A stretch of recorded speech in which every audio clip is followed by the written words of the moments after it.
ગોપાલભાઈ ઇટાલિયા જે ચેલેન્જ દઈ રહ્યા છે તેમાં મારે એટલું જ કહેવાનું છે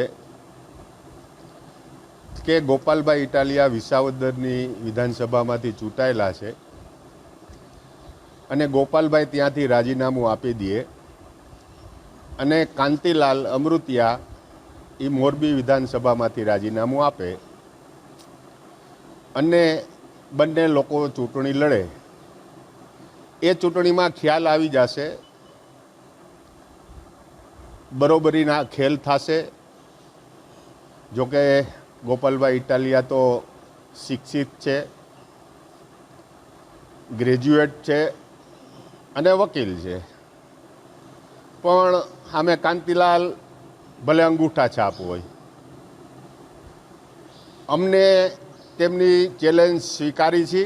બાકી તો હાથી એની મદમસ્ત ચાલમાં ચાલ્યો જતો હોય અને પાછળથી કૂતરા ભણતા હોય એ પાછળથી જ ભણે, પણ એ હાથીની સૂંઢ પાસે ન આવે અને જો સૂંઢ પાસે આવે તો હાથી ઉલારીને ક્યાંય ફંગોળી દે અને કાં પગ નીચે કચરી નાખે.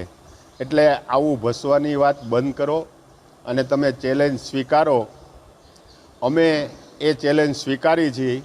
સોમવારે તારીખ 14ના રોજ બંને અધ્યક્ષશ્રી પાસે જાય, ત્યાં એમના રાજીનામા આપે અને ચેલેન્જ સ્વીકારે. અને એ ચેલેન્જમાં જો ગોપાલભાઈ ઇટાલિયા મોરબીની સીટ જીતી જાય તો પણ હું ચેલેન્જ ફેંકું છું કે હું વાંકાનેરના ધારાસભ્ય તરીકે રાજીનામું આપીશ. એ વાત પણ ચોક્કસ છે.